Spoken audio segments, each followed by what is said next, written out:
Hyvää huomenta. Kello on 8.30, joten eiköhän me aloiteta meidän hyppytuntin webinaari. Eli olet tällä hetkellä viestintätoimisto Kaiun webinaarissa. Kutsumme näitä webinaarejamme hyppytunneiksi, eli aina näissä halutaan tarjota jotain sellaista työarkeen, jotain tärkeää pohdittavaa viestinnällistä, mutta rennossa tunnelmissa.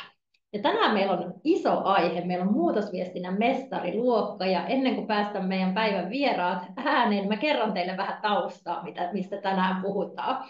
Eli vuonna 2021 niin Handelsbanken konserni ilmoitti, että on päättänyt vetäytyä kokonaan Suomen markkinoilta. Ja sitten 31.5.2023 tuli ilmoitus konsernilta, että näistä Suomen liiketoiminnoista, että nämä myydään S-Pankille, Oma Säästöpankille ja Henki Fennialle, eli 3 eri taholle. Ja tämä oli yksi Suomen suurimmista ja vaativimmista finanssialan yritysjärjestelyistä, eli muutosviestinnän kannalta myös melkoisen monimutkainen tilanne. Ja tänään me päästään kuulemaan oppeja tämmöisestä vaativassa muutosviestinnän tilanteessa kahdelta kokeneelta viestintäammattilaiselta, jotka on ollut ihan suorastaan tämän muutoksen ytimessä. Ja sitä mä ehkä halusin vielä korostaa, että meillä on tunti aikaa tässä aamussa, niin kuullaan vain murto-osa näistä opeista. Ja totta kai tällaiseen muutokseen liittyy myös paljon sellaisia asioita, joita ei voi tässä kertoa. Mutta sen perusteella, mitä me ollaan tätä taustaa jutellut, niin mä uskon, että näistä kokemuksista, mitä me kuullaan, niin näistä löytyy eväitä sekä niin kuin suurempiin muutoksiin että pienempiin muutoksiin meidän kaikkien organisaatioissa. Hyvä. Otetaan meidän ensimmäinen vieras esiin, eli Pirjetta Soikkeli. Ole hyvä, avaa kamera ja mikrofoni ja esittäydy. Oikein hyvää huomenta kaikille ja tervetuloa tänne hyppytunnille näin heti aamutuimaan. Mä oon tosiaan Handelsbanken Suomen viestintäjohtaja ja olen työskennellyt siellä yli 8 vuotta. Mun taival päättyy siellä nyt kesällä, niin kun tilanteeseen kuuluu, pankkia ollaan ajamassa alas, mutta vielä bisnes pyörii jonkun aikaa minunkin lähdön jälkeen. Mä oon aikaisemmin tehnyt uraa Fortumilla, Metsä Groupilla ja Stora Ensolla sekä viestinnän että kansainvälisen myynnin tehtävissä. Tosi kiva olla täällä teidän kanssa tänään. Kiitos Piretta, ihan mahtavaa, että ollaan saatu sut tänne näin.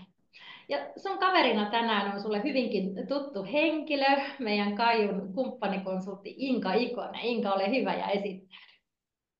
No hei vaan munkin puolesta sinne kaikille linjoille, kiva olla täällä.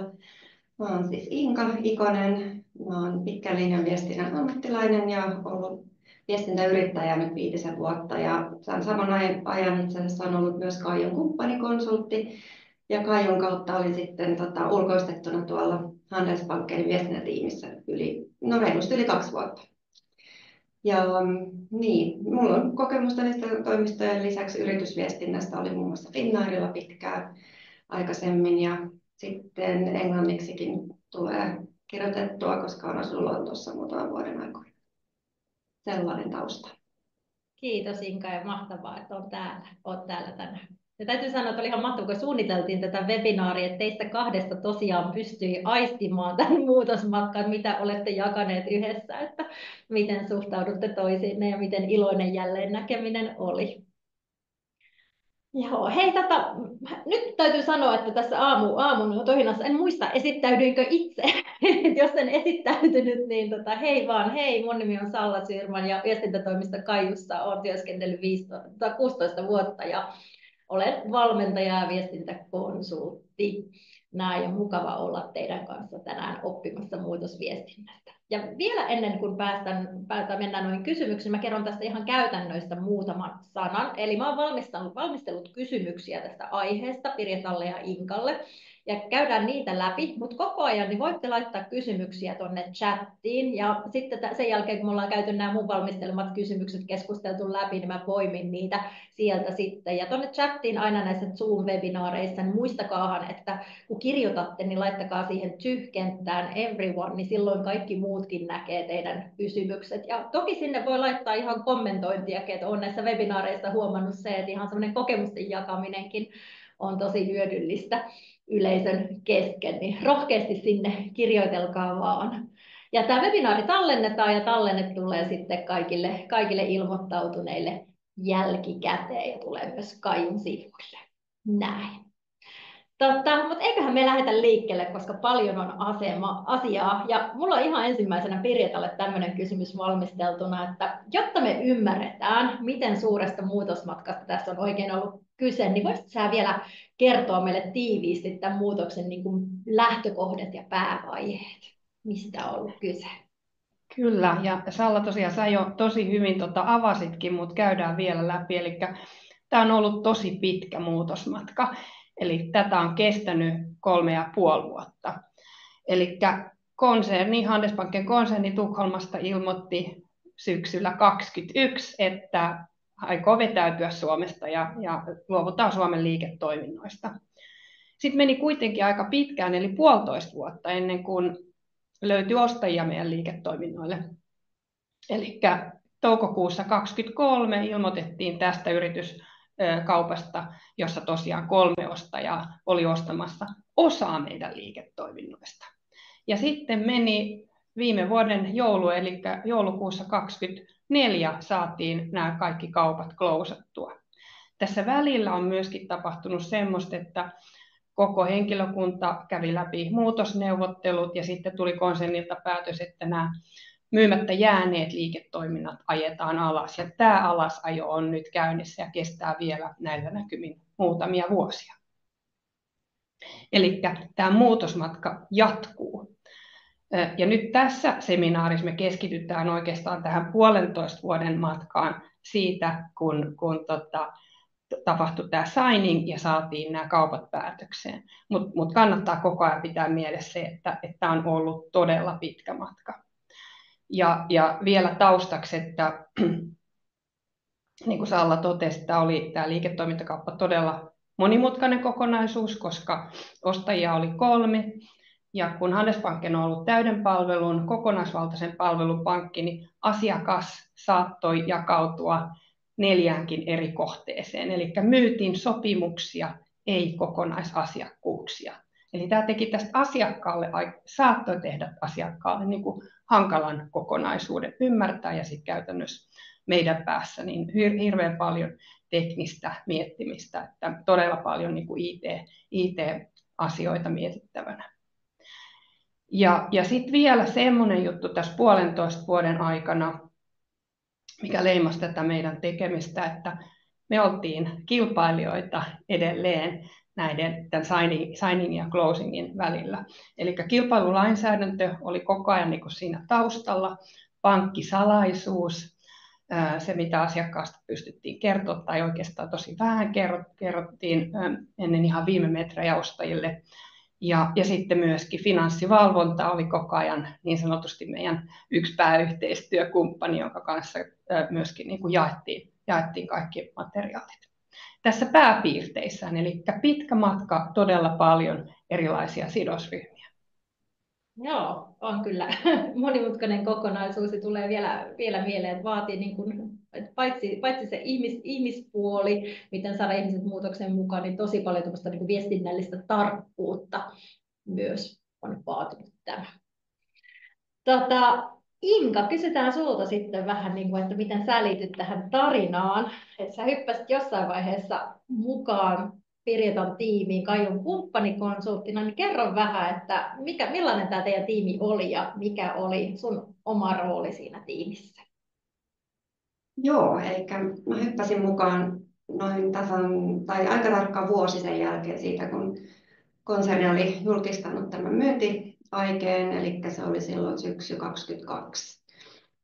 Ja silloin Pirjetan lisäksi tiimissä oli 5 viestinnän ammattilaista muistaakseni. Sitten mä tulin siihen ja sitten huomattiin pian, että vielä tarvitaan lisää resursseja. Niin meille tuli vielä 2 konsulttia lisää ja 1 viestintäassistentti, että meitä oli sitten seuraavana vuonna yhteensä 10, jos en nyt ihan väärin muista. Ja tosiaan tämä täytyy jo tästä kanssa sanoa, että se, että resursseja oli riittävästi, niin se oli tosi tärkeää tämän onnistuneen muutosviestinnän kannalta, että se tekemistä oli aivan valtavasti ja meitä kaikkia tosiaan tarvittiin. Ja niin, ehkä siitä mun roolista, niin ihan alusta alkaen mä olin aktiivisesti mukana siinä myyntiprojektissa. Siihen liittyi hirveästi eri vaiheita jo vaikka ennen kuin nämä ostajat edes valikoituivat ja sitten kun vihdoin saatiin nämä ostajaehdokkaat aika pitkälle varmistettua, niin sitten me valmistauduttiin siihen signing-prosessiin pienellä porukalla, kun oli salassapitovelvollisuuksia. Ja sitten toukokuun viimeinen 23 oli sitten tämä signing-päivä, niin silloin koko tiimi oli sitten kyllä siinä mukana. Se oli tosi iso puristus meidän koko tiimiltä ja hitsasi meitä ihanasti yhteen vielä enemmän, että se oli kyllä mahtava kokemus, vaikka intensiivinen. Joo, ja sitten elokuussa alkoi muutosneuvottelut, niin mä olin niissä sitten mukana viestinnän puolesta ja sitten oikeastaan siitä tuli semmoinen luonnollinen jatkuma, että mä sitten rupesin enemmän sisäistä viestintää tekemään ja hoitamaan sit sitä puolta ja viestintää. Toki muutakin, mutta se oli sitten se mun vastuualueinen. Joo, on kyllä ollut mielenkiintoinen matka sullakin tässä näin. Joo. Joo, pureudutaan nyt siihen itse viestintään.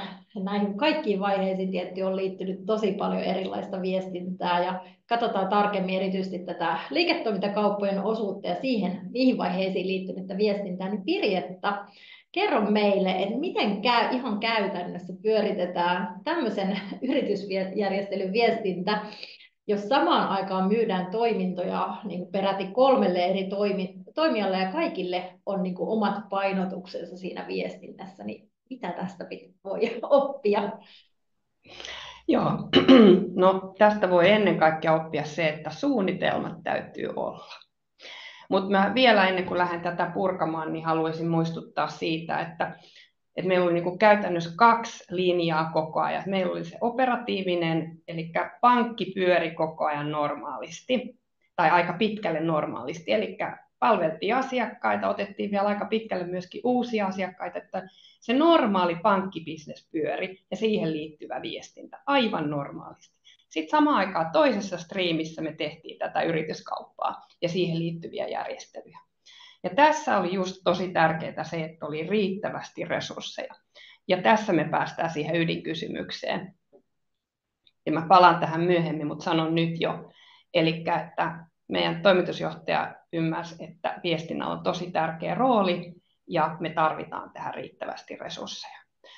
Mutta niiden resurssien kaikkein tärkein tai tosi tärkeä yksi tulokulma on se, että on tarkat suunnitelmat siitä, mitä tehdään.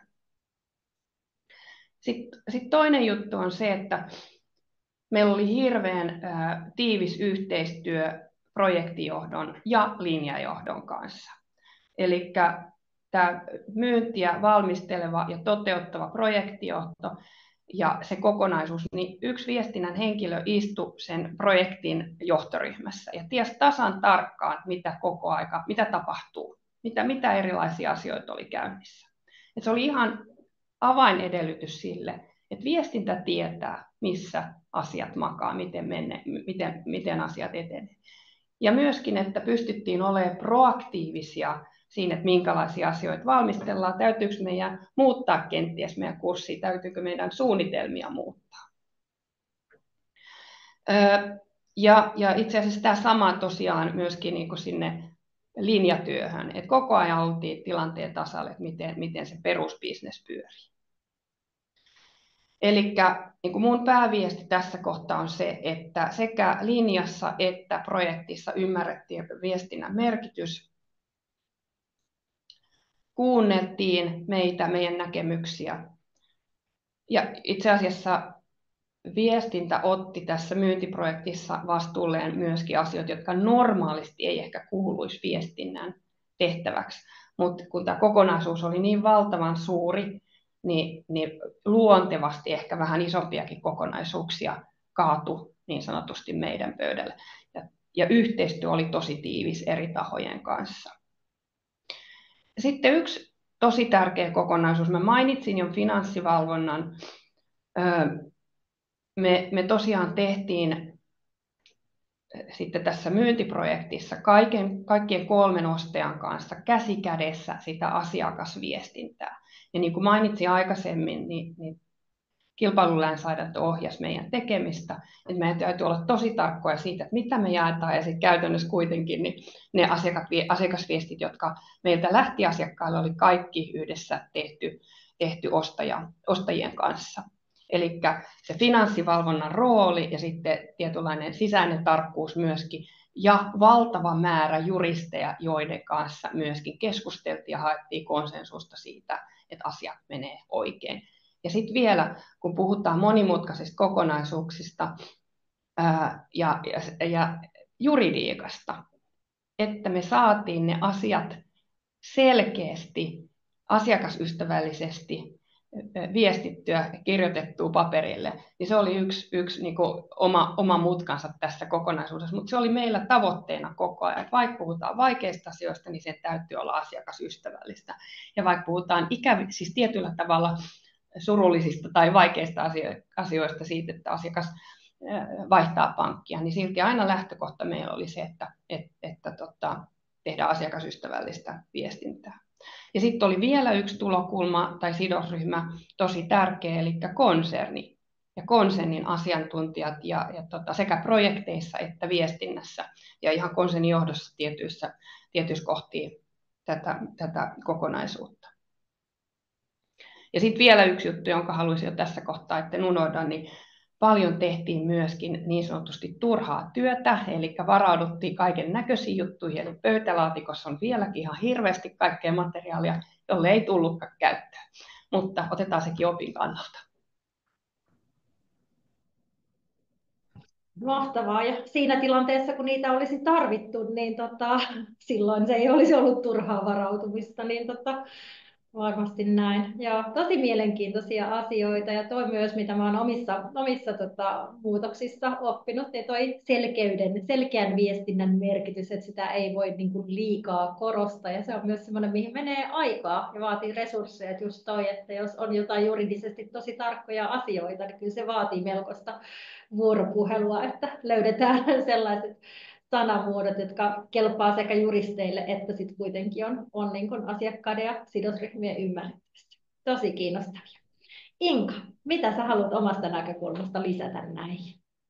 Siinä tuli aika kattavasti jo kirjatalta, mutta niin, kyllä mä komppaan just että ne tosi hyvin valmistellut suunnitelmat ja toimivat suunnitelmat, niin ne on kyllä ihan se lähtökohta kaikille tekemiselle. Ja just se, että siinä on ne eri uimaradat ja aikajanat, niin kuin, että missä kohtaa eri ostajat sitten tarvitsee mitäkin, että kun sekin tietenkin vähän vaihteli, että ne signingit oli eri ajankohtina kuitenkin. Plus, että huomioidaan myös sit se muu tekeminen ja sitten lopulta sitä hallittua alasajoa, niin senkin aikajana. Ja sitten se, että tosiaan ketterästi niitä kaikkia suunnitelmia, vaikka ne olikin hyvin valmisteltuja, niin niitä jouduttiin toki muokkaamaan ja muuttamaan sitten aina sen tilanteen vaan mukaan. Että niitä tarkasteltiin paljon, niin se oli hyvä. Ja mitäs muuta? Niin no se, että just kaikkiin erilaisiin skenaarioihin piti kyllä valmistautua etukäteen, niin kuin Pirettäkin sanoi, koska koskaan ei tiedä, että miten kaikki menee, asiat pystyy muuttumaan nopeastikin. Ja yksi ehkä vielä, että se, että varmistettiin, että työkalut oli sellaiset toimivat ja hyvät, se on myös tärkeää, koska siinä oli tosiaan kuitenkin just nämä eri osapuolet ja eri ostajat ja sitten piti ottaa huomioon nämä kaikki, että oltiin kilpailijoita loppuun asti ja muuta, että mihin niillä saa olla pääsy ja mihin tarvitsee olla pääsy, kun vaikka muokattiin asiakaskirjeitä yhdessä ja näin. Niin ehkä sellaisia asioita.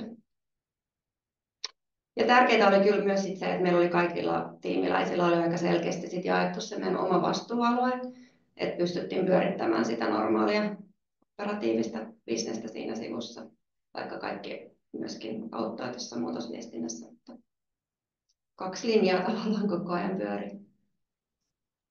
Joo, siinä varmasti selkeät roolit ja että tietää mitä saa tehdä, niin kun vauhti on kova, niin on todella tärkeä. Kiitos Inka. No, mennään sitten, mä näen muuten, että chatissa tulee hyviä kysymyksiä, poimin niitä kohta, laittakaa vaan ilman muuta, mutta mulla on vielä muutama Inkalle ja Pirjatalle valmisteltu. Mä ajattelin, että mennään nyt ihan tuohon sisäiseen viestintään, koska se on aina muutoksista tosi kiinnostava ja tässä myös. Mennään ihan konkreettisiin niin kuin toimiviin käytäntöihin. Niin Pirjatta, millaisia toimivia käytäntöjä teillä oli sisäisessä viestinnässä? Joo, no ensinnäkin niin me satsattiin sisäisen viestintään paljon mä tässä kohtaa jo haluan sanoa sen, että johdon näkyvyys, johdon systemaattinen viestintä, se, että oltiin konsistentteja eri tasoilla siinä viestinnässä oli todella tärkeää. Ja niin kuin te viestinnän ammattilaiset kaikki ymmärrätte, niin viestintä tekee tosi paljon viestintää, mutta kyllä se tärkein viestin tuoja on johto eri tasoilla. Mutta joka tapauksessa niin me lanseerattiin aika lailla uudenlaisia käytäntöjä nimenomaan henkilöstöinfojen osalta ja oikeastaan niin kuin kolmen eri tasoisia. Eli meillä oli toimitusjohtajan kuukausikatsaus, jossa puhuttiin isoista kaikkia koskettavista asioista. Ja siellä puhuttiin tietenkin myöskin tästä bisneksestä, siis ihan siitä normaali liiketoiminnasta, ja sitten tuotiin täältä myyntiprojektista tiettyjä tärkeitä isoja kokonaisuuksia sinne. Eli toimitusjohtajan säännölliset kuukausikatsaukset. Sitten meillä oli tämän myyntiprojektin info koko henkilökunnalle, ja siellä taas keskityttiin sitten siihen myyntiprojektin isoihin kokonaisuuksiin, tärkeisiin kokonaisuuksiin. Sitten meillä oli vielä erikseen sille projektitiimille syvällisempiä katsauksia ja sitten tietysti ihan pienempien tiimien niin kuin omia normaaleja kokouksia, mutta että niin kuin hierarkiassa 3 eri tason säännölliset kokoukset tähän myyntikokonaisuuteen liittyen. Ihan mielenkiintoista sen verran tuon sitä alkuvaihetta ennen kuin tätä myyntiä oli käynnissä, niin jossain kohtaa kun odotettiin, meillä 1,5 vuotta kesti se odotus tähän signingiin, niin myönnän, että joskus oli vaikeaa tuoda asioita sinne toimitusjohtajan kuukausikatsaukseen, mutta sitten vähän niin kuin keksimällä keksittiin, että pidettiin niistä rutiineista kiinni, että ne toistuu, ne foorumit just niin kuin on sovittu. Ja katsottiin sitten vaikka taskulampulla niin viikon päähän, että otettiin niin kuin lyhyempää perspektiiviä, mutta pidettiin rutiineista kiinni. Eli siis nämä infot, eritasoiset infot oli tosi tärkeitä. Sitten samaan aikaan intrassa myöskin jatkuva uutisvirta sekä myyntiprojektin etenemisestä että sitten liiketoiminnan etenemisestä tai mitä siellä oli käynnissä. Ja nyt sitten tähän myyntiprojektiin liittyen, niin kuin Inka tuossa totesi, että oli paljon asioita, joista ei voinut kertoa, mutta sitten kuitenkin oli asioita, joista pystyttiin systemaattisesti kertoa. Ja meille oli tosi tärkeää, että nämä isot milestoneit, isot päätökset, että niistä aina kerrottiin henkilökunnalle läpinäkyvästi. Eli että kaikki sai aina tärkeän tiedon samaan aikaan. Eli että ei puskapuhelimen kautta huhuja, vaan että ne asiat tuli virallisesta lähteestä systemaattisesti samalla tavalla kaikille. Ja sitten mitä sanoin aikaisemmin, että se johto puhuu aina, eri tasoilla johto puhuu aina samaa ääntä. Eli että varmistettiin, että esihenkilöt sitten kertoo ja toistaa sitä samaa viestiä omissa tiimipalavereissaan sillä lailla, että meillä oli materiaalia sitten valmisteltu tiimipalavereihin. Että kaikki niin kertoi sitä samaa viestiä. Tässä ehkä tärkeimmät. Joo, tosi mielenkiintoisia. Ja joo, just aina muutoksista puhutaan just että ei tule sellaisia aukkoja, jolloin ihmiset alkaa spekuloida, että mitäköhän tapahtuu, kun ei kuulu mitään, niin kuulostaa tosi hyvältä toi säännönmukaisuus ja myös se, että olette saanut johdon siihen niin kuin sitoutumaan säännölliseen viestintään. Että ei sekään ole itsestäänselvyys, että johto ymmärtää sen viestintäroolinsa ja sen niin kuin merkityksen, että se johtaminen on viestintää niin sanotusti. Näin. Inka, mitä sä lisäisit vielä tähän teidän hienoon sisäisen viestinnän kokonaisuuteen? No, just se, että sitä oli paljon, hyvin paljon ja riittävästi ainakin sitä viestintää. Ja se oli mahdollisimman avointa ja läpinäkyvää. Ja sitten niin nämä infot, mistä Pirjotta puhui, niin aika paljonkin jo ei tarvitse ehkä niistä muuta, mutta se, että ne oli interaktiivisia, että niissä sai esittää sitten kysymyksiä laidasta laitaan, ja sitten kun siellä oli aina asiantuntijoita linjoilla, kun oli kuitenkin teemotettu ne infot, niin sitten vastattiin siinä suoraan niihin kysymyksiin, ja jos ei johonkin tiedetty vastausta, niin sitten palattiin kyllä siihen. Ja kysymyksiä sai toki esittää sitten muitakin kanavia pitkin, että meillä oli oma sähköpostiosoite ihan niin kuin tälle myyntiprojektille esimerkiksi, ja sitten toinen henkilöstökysymyksille, johon sitten tuli tasaisesti kysymyksiä, joita sitten otettiin kanssa näissä infoissa sitten esille, kerrottiin vastaukset ja sitten vielä tallennettiin ne kaikki sinne introon, että niitä kyllä sitten pystyi myöhemminkin katsomaan. No ehkä se vielä noista infoista, että ne oli tosiaan räätälöity kunkin kohderyhmän tarpeiden mukaisesti ja sillä pyrittiin tasapuolisesti huomioimaan, vaikka aina sitten ei olisi ollutkaan ihan paljon kerrottavaa jollekin ryhmälle, mutta kuitenkin just se rutiini, että kuitenkin jotain aina sitten kerrottiin tai sitten kerrottiin, jos ei ollut uutta kerrottavaa, että sekin on viesti, tärkeä viesti.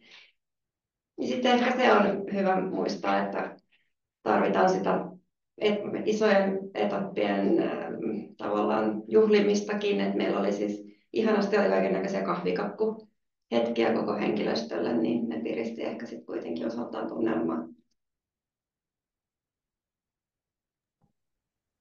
Kiitos. Joo, musta on tosi jotenkin, aina kun puhutaan muutoksista ja sanotaan, se on niin helppo sanoa, että viestinnän kuuluu olla läpinäkyvää ja, ja kaikkia huomioivaa, mutta on tosi mielenkiintoista katsoa tänne kulissien taakse, että mitä se vaatii oikeasti käytännössä, jotta on. Että se vaatii kyllä aika niin kuin rautaista viestinnän johtamista ja myös niitä resursseja, että oikeasti saa noita asioita tapahtumaan, että on niin kuin suunniteltu kaikki, että mitä me käytännössä tehdään, jotta se on läpinäkyvää ja avointa, että se tulee sitten kuitenkin niiden käytännön tekojen kautta lunastetaan, että se todella on näin. Sitten mennään ehkä yhteen niin kuin mua eniten kiinnostavaan kysymykseen, koska muutos nyt aina totta kai herättää ihmisissä tunteita. Se kuuluu asiaan, että monenlaisia tunteita herää. Mutta miten pystytään viestinnällä sitten lieventämään tämmöistä niin kuin epävarmuutta, jota on varmasti tässä herännyt? Niin, otetaan tässä itse asiassa Inka, mä merkannut sulle ensin vuoron tähän näin, mitä sanoisit?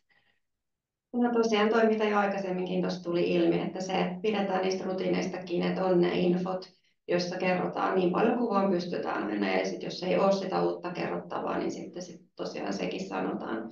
Tai sanotaan, että edelleen odotetaan tarjouksia vaikka ostajaehdokkailta, niin sitten sellaista turhaa spekulointia ei välttämättä toivon mukaan synny. Ja sitten painotetaan sitä, että toiminta jatkuu normaalisti toistaiseksi ja sitten vaikka päätöksiä jossain vaiheessa sitten luonnollisesti tulee, niin mikään ei tapahdu silleen niin kuin yhdessä yössä, että kaikki vaatii tosi paljon sitä suunnittelemista ja sitten se itse tekeminen ja toteutuminen, niin siinä menee aikaa ja vaaditaan kaikkien ihmisten työpanosta edelleen, että ei tarvitse sitä pelätä, että oho, nytkö mun työt loppuu heti tai siirrynkö minä nyt heti ja näin. Ja sitten ehkä se, että on hirveän tärkeää ymmärtää, että jokaisella on se oma lähtökohta siihen, miten suhtautuu siihen muutokseen, että tässäkin oli niin monimutkainen tämä lopputulos, niin osahan oli ehkä ihan tosi innostuneena odotti, että hei, uusia kuvioita ja pääsen siirtymään uudelle työnantajalle. Ja sitten osa taas oli tosi surullinen, että nyt pitkä historia päättyy ja sitten osa taas oli ihan neutraali, että no katsotaan mitä tapahtuu. Että tavallaan se, että on niin valmis hyväksymään, että kaikennäköisiä tunteita ja kaikennäköisiä kysymyksiä ja mielipiteitä tulee eri kanavia pitkin, mutta sitten osaa niihin suhtautua. Tosi hyvä. Joo, mun tulee mieleen, jotenkin vieläkin kuulee sitä, että käytetään termiä muutosvastarinta vähän niin kuin negatiivisena, että se olisi jotain, mitä pitäisi niin kuin nujertaa, vaikka ihan se on meillä kaikilla, että se on niin kuin todella inhimillistä, että meillä herää tunteita ja noinkin ison organisaation sisällä niin kuin kuvasit, että ne on erilaisia tunteita, että just jotenkin viestinnästä tosi tärkeä asia mun mielestä myös toi, mitä kuvasit, että huomioidaan se lähtökohtana, että kaikki eivät suhtaudu samalla tavalla. Ja ei oleteta, vaan pyritään ymmärtämään, mitä kaikkia reaktioita siellä voi olla ja minkälaisia viestinnän tarpeita eri ryhmillä. Pirjetta, mitä sä jatkaisit tähän näin? Joo, mä jatkan just tuosta teemasta, että tässä meidän tapauksessahan henkilöstö vähän oli niin kuin eriarvoisessa asemassa, että suurin piirtein puolella oli selkeästi uusi suunta uusissa kohteissa, eli tämän liiketoimintakaupan myötä henkilökuntaa siirtyi näille ostajille. Ja sitten suurin piirtein puolet jäi Handelsbankeniin.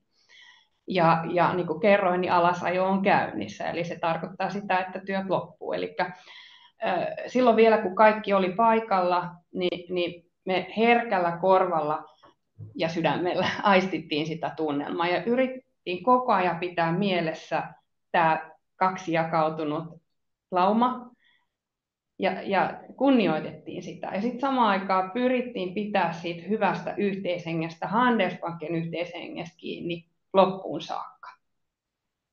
Et vältettiin kaikin keinoin vastakkainasettelua siirtyvät ja pankkiin jäävät.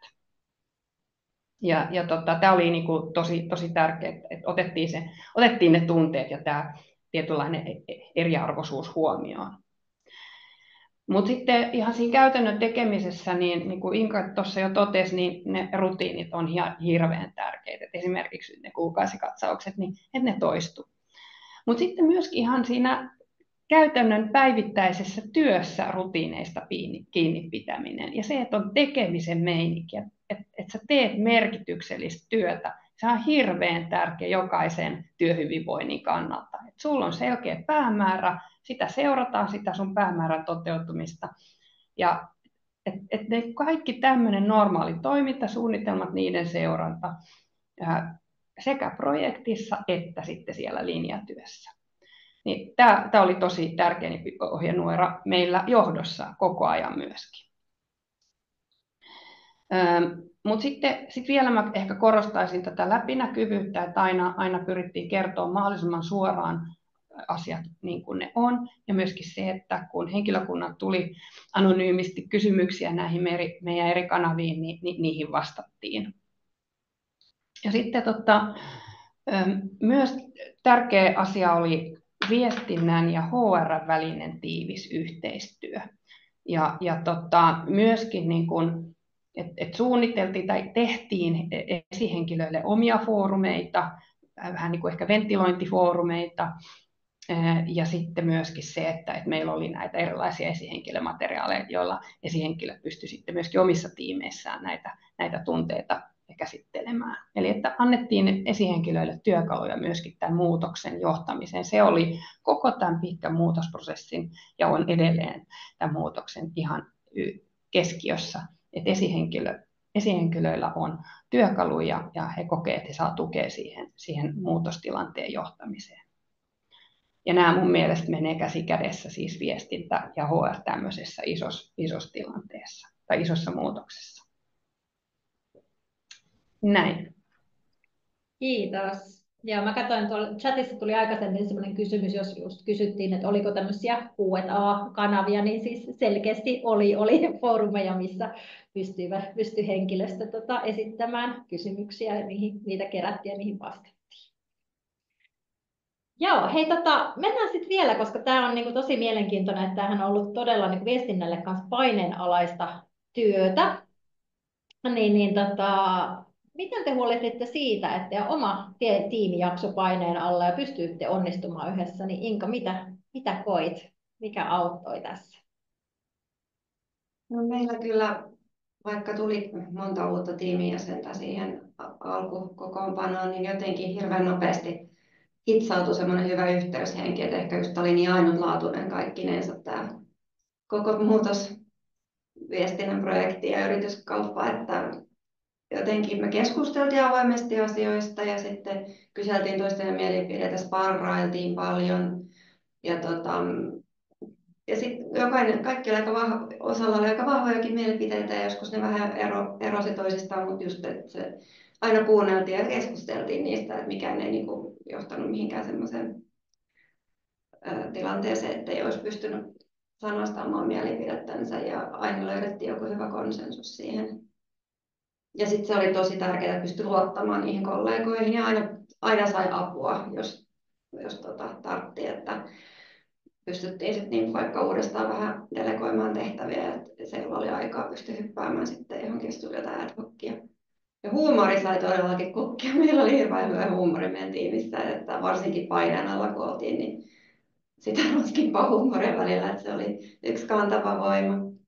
Ja ehdottomasti se, että Pirjotta luotti meihin kaikkiin, niin se oli kyllä, tuntui ja näkyi ja se niin kuin, oli yksi hyvä semmoinen tekijä kyllä tässä. Ja sitten se, että jos oli virstanpylväitä ja onnistumisia ihan pieniäkin, niin me kyllä juhlittiin niitä tiimin kesken. Pirjotalta oli kakkoiskumppa aina yllätykseksi välillä meidän tiimin noissa palavereissa, että se oli aina tosi kiva juttu. Ihan pienet asiat kuitenkin loppujen lopuksi, niin niillä on iso merkitys. Joo, tosi mielenkiintoisia. Luin just vähän aikaa sellaisen artikkelin siitä, että miten johdetaan tämmöistä niin kuin vakautta kaiken muutoksen keskellä. Niin siinä korostui just nimenomaan ne kiinnittyminen niihin ihmisiin, joiden kanssa tekee työtä, tiimin käytännöt, tiimin tollaset juuri, mitä sä kuvasit, vähän niin kuin yhteiset rituaalitkin myös, niin tosi merkityksellisiä ne pienet asiat, mitä kollegoiden kanssa tekee. Kyllä. Joo, hei Pirjetta, mitä sä lisäisit tähän näin? No, tässä tosiaan niin voin ilokseni kertoa, että meidän tiimissä oli riittävästi ihmisiä, siis että resurssit oli kunnossa ja sitten ennen kaikkea, että oli osaavat resurssit. Ja tämä on, mä sanoisin, poikkeuksellista, että sulla on riittävästi ihmisiä tekemässä. Että me pystyttiin käytännössä tekemään kaikki se, mitä meidän täytyy tehdä.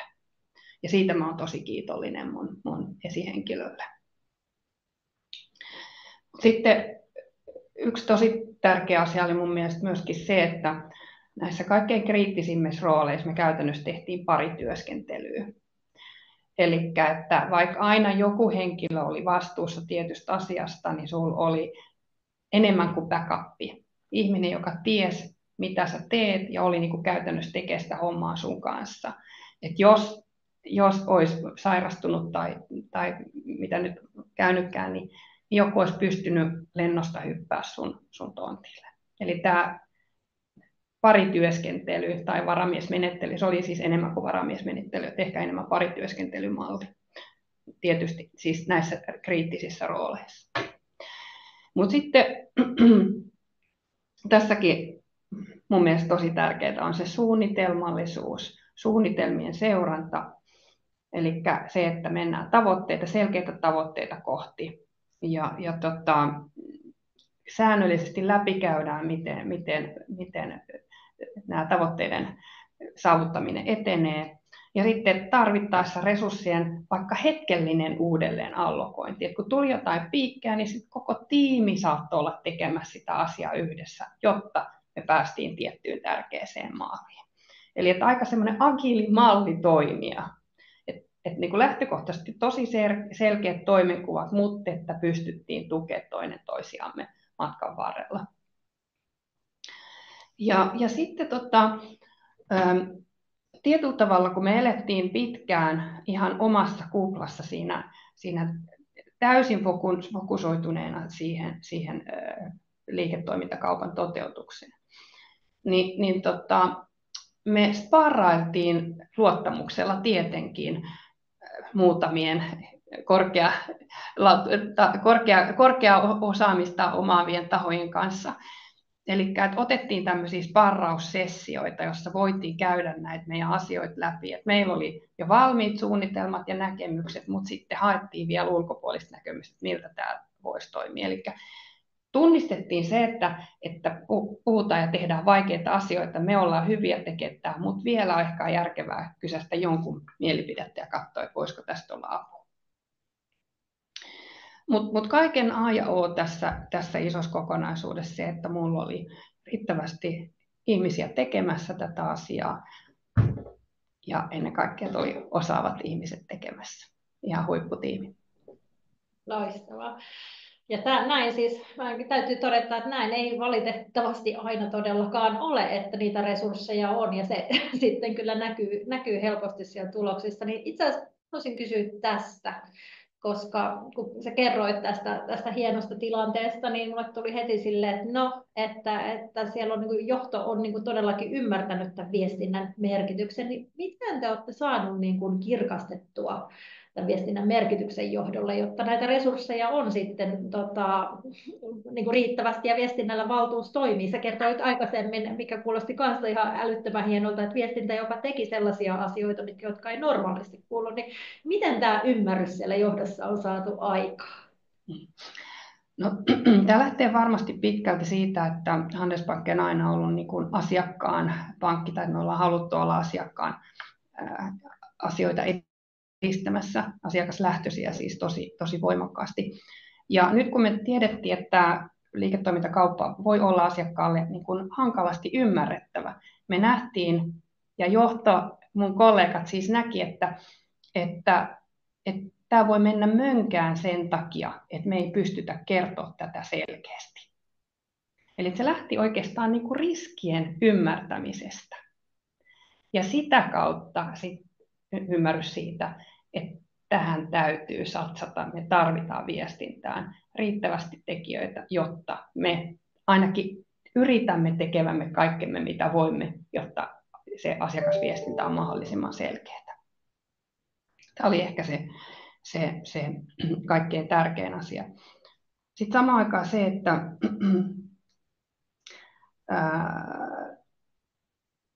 nimenomaan tämä riskilähtöinen ajattelutapa, että se viestinnän merkitys ulottuu myöskin sieltä asiakasrajapinnasta sitten ennen kaikkea sinne sisäiseen viestintään. Eli että ihan samalla tavalla niin henkilökunnan pitää koko ajan ymmärtää, missä mennään, jotta pystytään viestiä siellä konttorikentästä asiakasrajapinnassa asiakkaille, kertoa sitä samaa viestiä. Tai sitten toisaalta, että se projekti etenee, että projektissa olevat ihmiset tietää, mitä tapahtuu. Ja kun niitä liitännäisyyksiä tässä on ihan valtava, tai oli tosi paljon, siis kaikki vaikutti kaikkeen. Tässä meni monta projektia käytännössä samaan aikaan. Kerta kaikkiaan niin kuin oli ymmärrys sekä linjajohdossa että projektijohdossa, että ilman hyvää viestintää tämä kokonaisuus ei voi toimia. Siinä menestyksen avaimet tähän.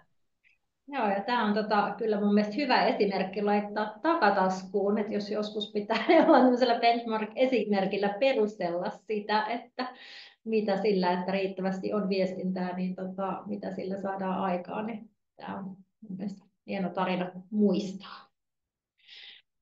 Hei, mä otan vielä tämmöisen kysymyksen, mikä saattaa kollegoilta kysyin, kun tänne suunniteltiin, että mitä haluatte tietää, niin nämä mediasuhteisiin varautuminen, tämä vaikka nyt me mennään vielä, se on iso kenttä, niin mennään sinne nopsaa, että kerro Pirjetta, että miten te varauduitte ja minkälainen oli tässä ulkoisessa niin kuin viestinnässä linja ylipäätään?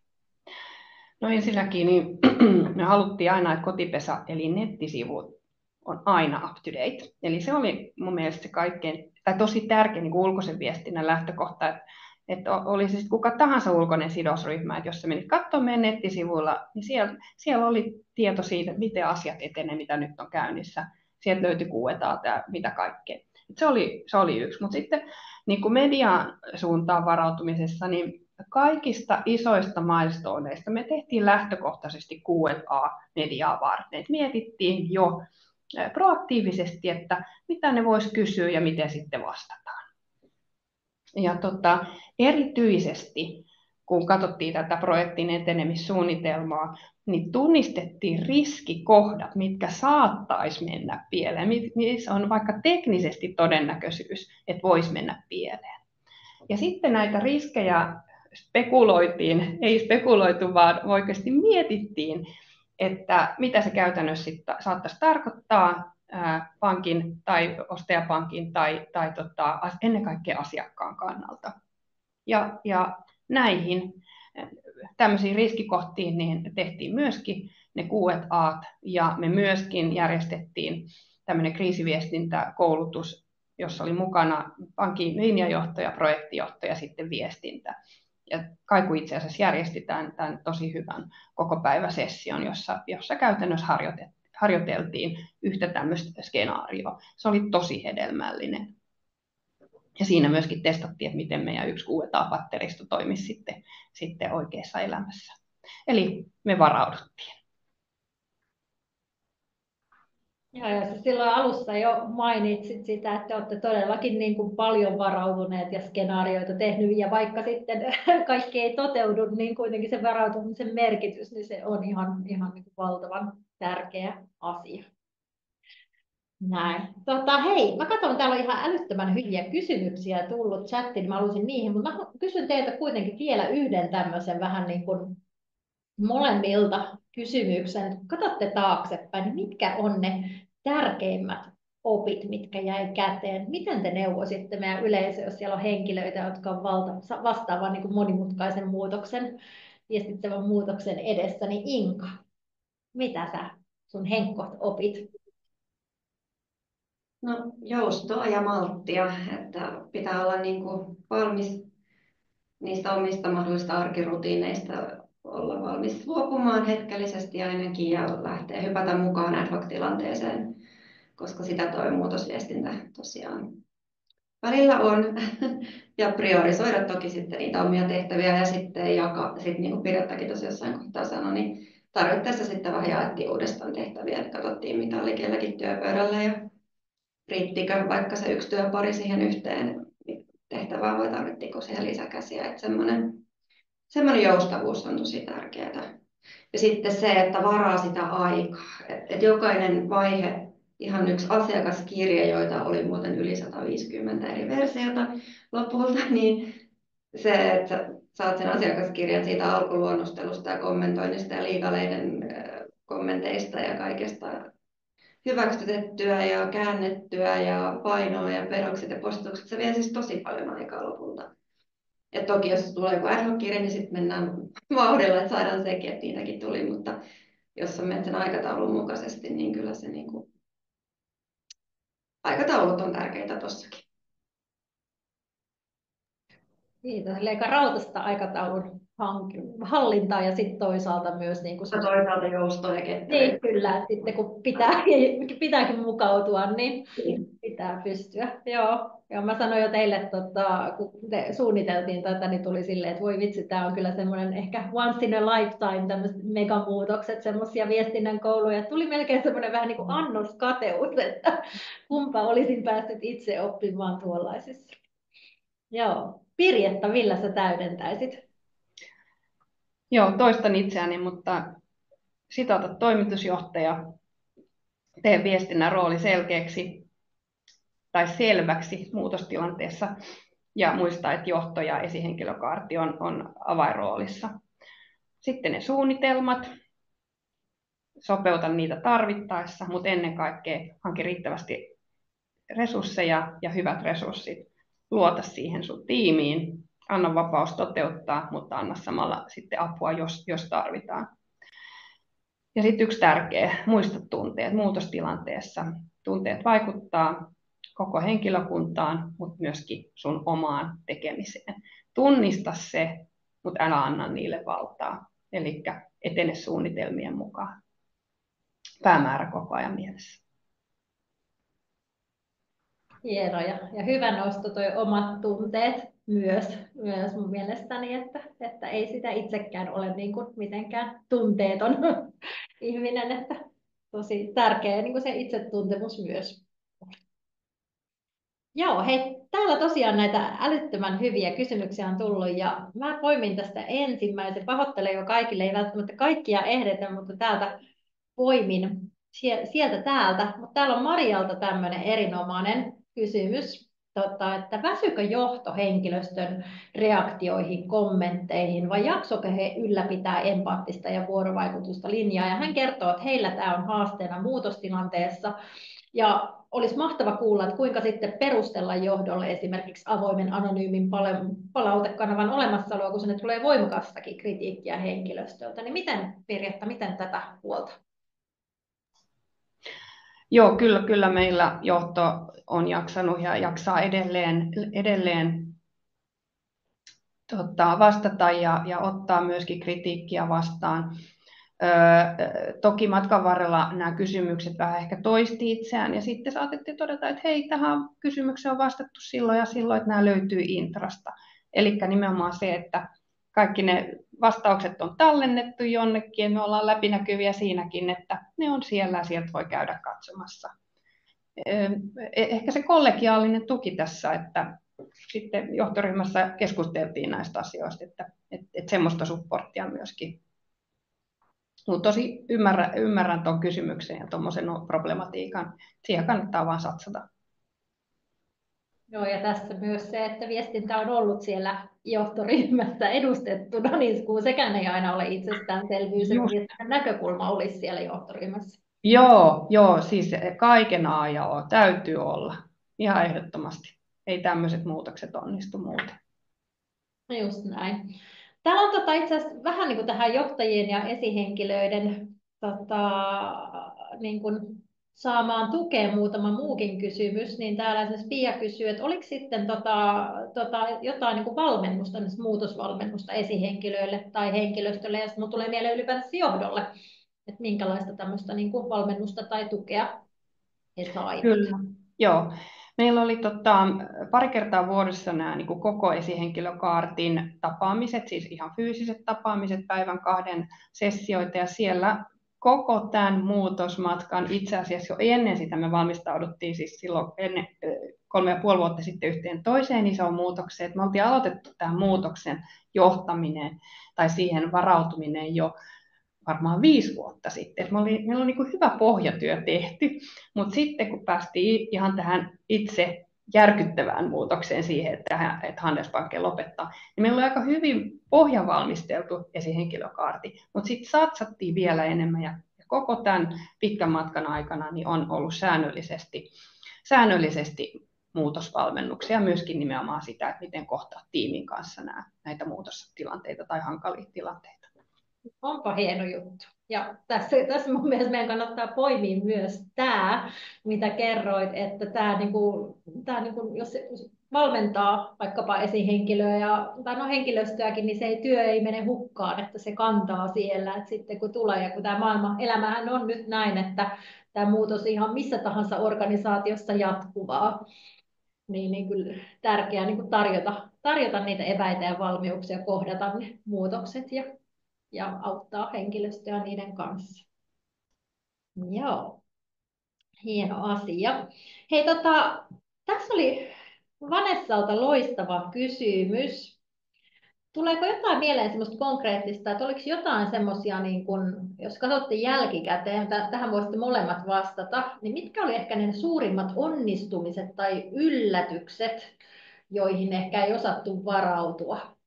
Tämä on niin kuin sanoin, että suuri kysymys, mutta tuleeko jotain tämmöisiä konkreettisia hetkiä mieleen? Jotain, mikä yllätti.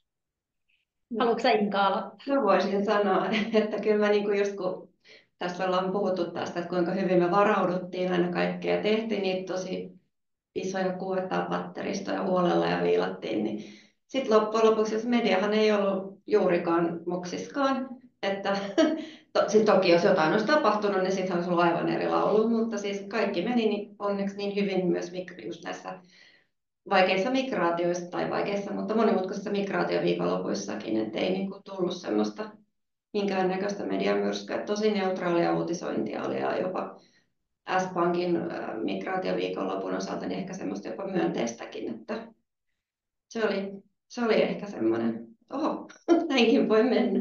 Joo, yllättyy siihen, että kyllä jotain myrskyä jostain vaiheessa ja niihin kriiseihinkin vielä erityisesti harjoiteltu. Niin joo, mutta sitten ehkä kertoo myös siitä kaikesta työstä, mikä on tehty ja siitä panostuksesta sinne asiakasviestintään, että kun sitä tekee huolella, niin sitten se kyllä niin kuin kantaa myös, että ei tule sellaista, mistä voisi uutisoida jotenkin ikävästi.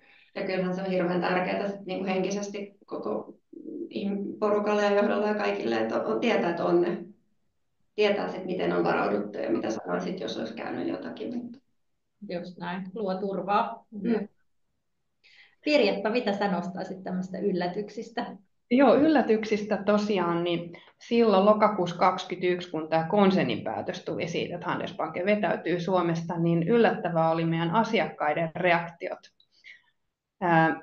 Sieltä saattoi tulla semmoista, että hei, mitä sulle sitten käy, niin kuin asiakasvastaavalle konttorista, hei, mitä sulle sitten tapahtuu, että ei ollut niinkään huoli siitä omasta asiakassuhteen jatkumisesta, vaan siitä meidän henkilökunnan niin kuin, tulevaisuudesta.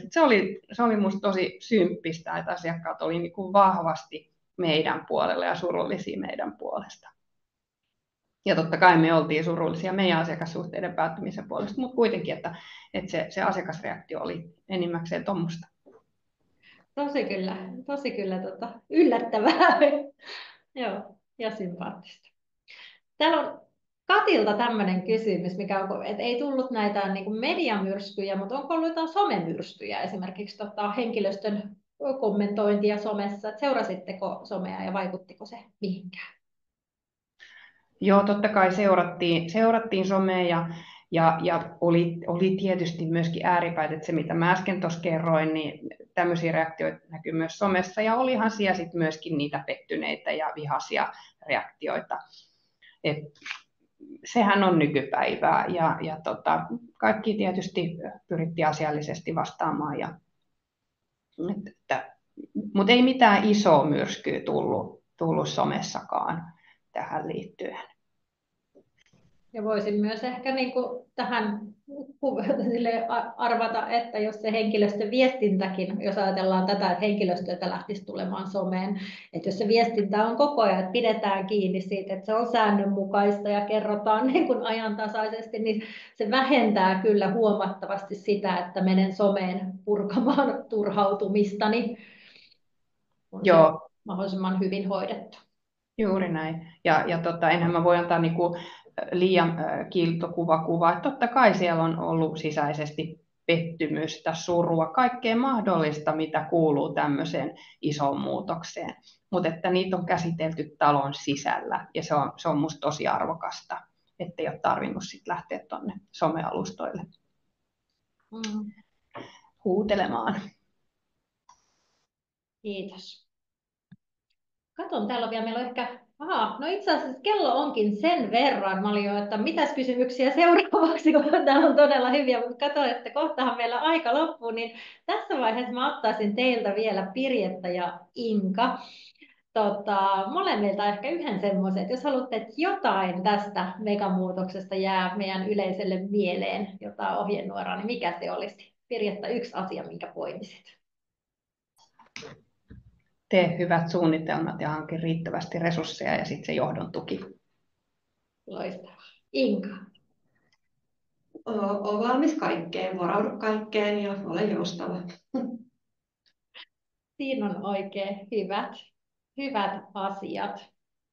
Joo, mä ehkä poimisin tästä näin, paitsi tuon suunnitelmallisuuden. Täällä muuten joku kysyy, että mitä käytännössä suunnitellaan niin ja kysyy, että onko se näin, että pieni hetki katson sen kommentin suunnitelmilla, että mitä viestitään kenelle, millä keinoin, millä kanavilla, niin kyllä vaan suunnitelmat kannattaa tehdä hyvin tolleen niin kuin käytännön tasoille. Ja sitten siinä suunnitelmissa myös toi ihmisten tunteiden huomiointi ja erilaisten näkökulmien, niin se on musta tässä ollut poikkeuksellisen hienoa myös, että kuitenkin vaikka organisaatiot tekee kauppoja ja muita, niin ihmiset siinä kuitenkin on kyseessä ja sitä viestintää tehdään ihmisille, niin todella hienosti on välittynyt mulle tämä kuva. Ihan mahtavaa on ollut saada katsoa tällaisen megamuutoksen kulisseihin. Mä kiitän teitä tosi lämpimästi ja mä kiitän myös yleisöä aktiivisuudesta. Eli ihan pian me päätetään tämä webinaari, mutta jättäkäähän palautetta.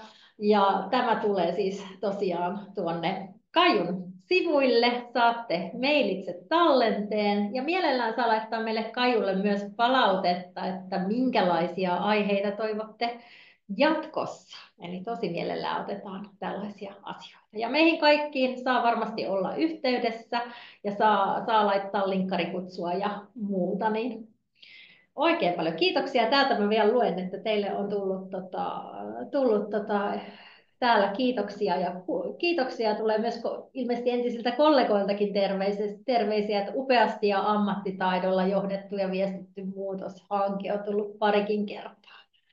Ja, todella asiallinen viestintänäkyvyys tässä projektissa näin kollegana seuraajana hyvin tehty.